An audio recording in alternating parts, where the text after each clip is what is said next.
Hey there, I am Meredith and I am an intuitive and an astrologer based out of the mountains of North Carolina. And today I'm going to be discussing Taurus on the IC or in the fourth house, or Taurus Moon, or Venus in the fourth house. You know, so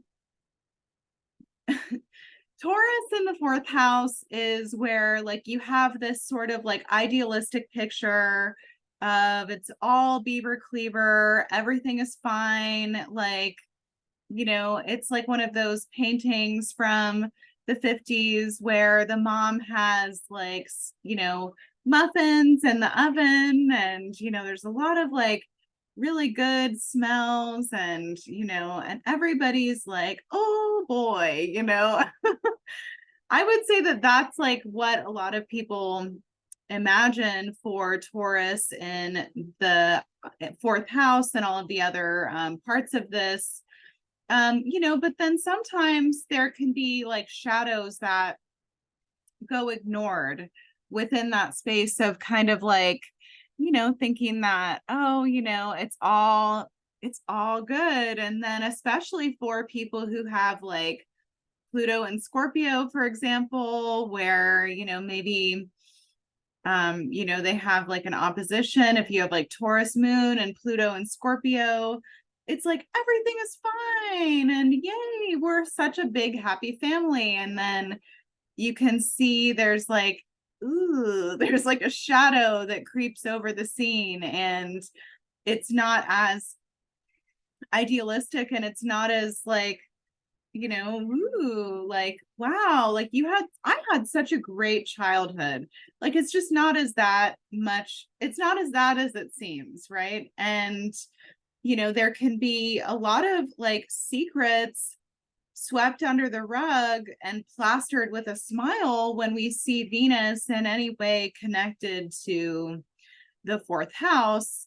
And that actually makes, some of these challenges much harder to address when, Scorpio, for example, which is Taurus's opposite sign, like the skeletons are just spilling out of the closet and you just can't even contain them really, and it's like so overtly like traumatic, right? A lot of times. And so I think of Taurus on the IC as having this like, oh, it's all good and everything is fine. And oh, I'm fine. And what do you mean? I don't have any problems. And yeah, sure, Jan, sure you don't, kind of thing. Nobody had like a perfect childhood and everybody has these things that in this paradigm that I've been studying called German New Medicine induce these like conflict shocks. Like everybody's family has imperfections. And so I just wanted to share that it's like, there's oftentimes more shadows in the family where it's like everything is fine and nothing. My childhood was amazing. Nothing happened that was weird or bad.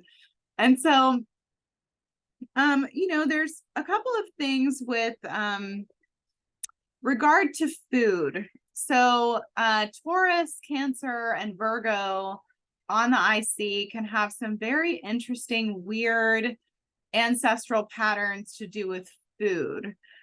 Sometimes we can see patterns of like disordered eating, but more often than not with Taurus and Cancer especially, which I'll get to when I talk about Cancer, is there can be like a stuffing effect, like stuffing and filling and, emotional eating and stuffing food in your mouth as a way to feel more secure.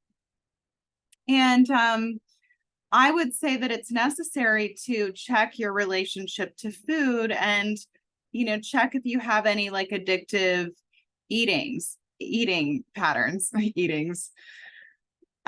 So, because a lot of times when you go way back into, or not even back that far, like back into the 30s, for example, you can see like families that really had to like stretch every dollar. And there's a lot of like stuff to do with food and with money and with resources and having and not having, and maybe you know, and like today's generation, like keeping up with the Joneses, you know, and like, you know, trying to like maybe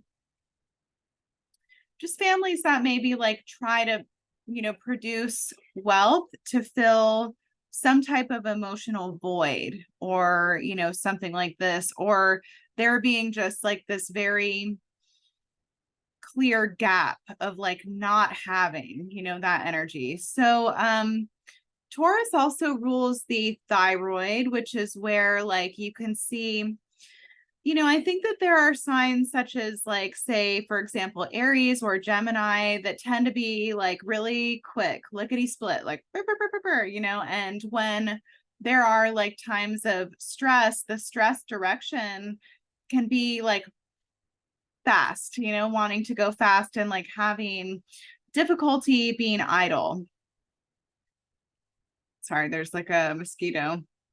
Anyway, so what we can see with that is like yeah, like with Taurus specifically, because Taurus rules over the thyroid, and a lot of times you'll see more of a hypothyroid expression in medical astrology. With Taurus, we can see like ancestral patterns of really slowing down, like especially when times get hard, there can be a shutting down, slowing down. I mean, I have been involved with a Taurus before, and I know that like I've never in my life felt a person shut down, ooh, turn off like a Taurus. And I think that sometimes that like lethargy or listlessness or depression can often come in when Taurus on the IC is like not doing well. And so I think that, you know, I learned from Nutrition Elements that Seleno XL, which is a type of selenium, is really good for your thyroid. And so I would recommend that.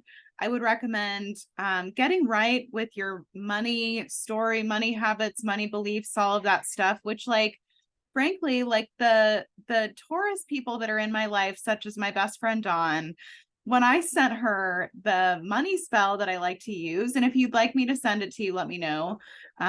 Just, you know, email me. I'll, you know, just it's meredithsluckystars@gmail.com. You know, when she started to do the money spell, her wealth really exploded because she's kind of like taking a page from the opposite sign. There's a lot of help and healing to be found in opposites, right? And so I just wanted to share that's like a really powerful thing that you can do for yourself to kind of to get right with how you connect to money. Money is a very Venusian concept. Receiving is a very Venusian concept. And a lot of times, you know, it takes only just a little healing, and then a lot of Taurus people can be great at receiving. You know, so let me see what else I wrote, and then I think that that's pretty much, okay. So in medical astrology, Taurus is the throat, the jaw. So like we see like mouth challenges, speech challenges, tighten jaws from like stress of like worrying about resources and things like this. Esophageal problems as well, not being able to properly digest, which like, okay, that does technically connect to Virgo, but like, I think that, you know, the esophagus is kind of the first line of digestion, if you will. So, you know, there has to be like a relaxation and like, you know, I guess maybe it was Asher. Asher is another one of my best friends, and he has so many Taurus placements. And he's a person that's really taught me, including Taurus Moon. And he's a person that's taught me a lot about slowing down when I eat, tasting every morsel as it, you know, as it enters my mouth and that kind of thing. Right. And so to me, I think that's a very good way to work with this energy, is to like taste every bite and like to experience your food and to not multitask. And yeah, I think that is that. You know, there's a lot of benefit that I've found Taurus people being able to have when they do kind of step into that metaphysical space. They really get into like literally like bringing heaven to earth. I've seen it over and over again because I attract Taurus placements like crazy because I'm kind of like in my natural state, I'm kind of ungrounded. And so I think that I like lean on and like look toward like Taurus energy as sort of like a grounding pillar, you know. And so this is how I've seen and how, you know, I've observed Taurus energy on the IC, especially the moon, the fourth house, Venus in the fourth house, to get disrupted and some solutions for how to fix it. All right. Thank you. Bye.